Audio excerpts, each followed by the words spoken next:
Bienvenue dans la chambre calme. Aujourd'hui, j'aimerais vous parler d'un sujet sensible mais important, le slut-shaming. Peut-être en avez-vous déjà entendu parler, ou peut-être l'avez-vous vécu dans vos relations, vos conversations ou sur les réseaux sociaux. Avant de continuer, je veux simplement vous inviter à prendre soin de vous. Ce sujet peut parfois réveiller des souvenirs ou des émotions.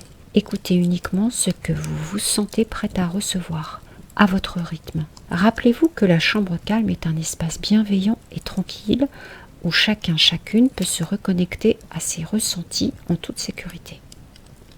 Le slut-shaming, c'est ce jugement porté sur quelqu'un, souvent une femme, à cause de sa sexualité, de ses choix, de la manière dont il ou elle s'habille, ou même de ses fréquentations.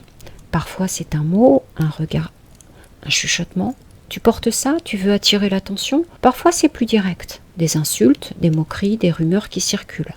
Imaginez, une amie poste une photo où elle se sent belle et confiante et reçoit des messages comme « Waouh, facile » ou « Elle cherche des ennuis » ou cette collègue qui sort avec quelqu'un et entend « Tu changes de partenaire trop souvent, non ?»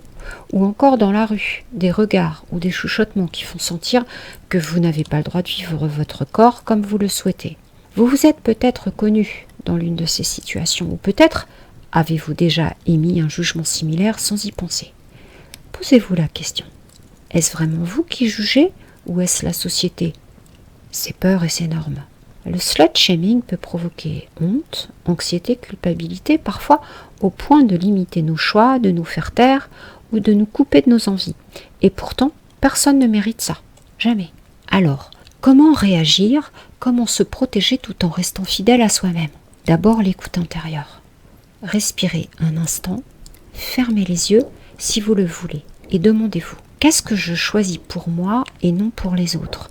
Quelles paroles ou regards m'ont touché et comment puis-je les laisser glisser? Qu'est-ce que j'ai envie d'exprimer sans peur ni honte? Ensuite, le dialogue avec soi et avec les autres. Vous pouvez poser vos mots, vos limites et vos envies.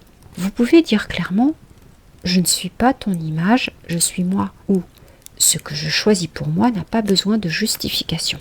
Et parfois, il suffit juste de vous rappeler à vous-même votre valeur, sans rien dire aux autres. Prenons quelques exemples du quotidien. Une amie qui aime sortir et s'habiller comme elle le souhaite, des gens critiquent ses choix, elle peut décider de s'auto-affirmer. Mon corps, mes choix, ma liberté. Un jeune homme jugé pour avoir plusieurs partenaires, il peut continuer à respecter ses limites et envies sans se justifier. La même chose pour une jeune femme. Une collègue qui reçoit des rumeurs sur sa vie sentimentale, elle peut choisir de ne pas se laisser atteindre, de parler seulement avec les proches en qui elle a confiance. Ces exemples montrent que le slut-shaming touche tout le monde à différents moments et sous différentes formes. Et parfois, il vient de ceux qu'on aime, parents, amis, partenaires. Rappelez-vous, leur jugement reflète leur peur, pas votre valeur. Maintenant, faisons un petit exercice intérieur.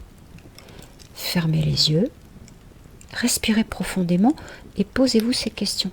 Qu'est-ce que je choisis vraiment pour moi aujourd'hui? Quels jugements ou critiques m'ont touché récemment? Et comment puis-je les laisser glisser? Comment puis-je honorer mes envies et mes limites malgré le regard des autres?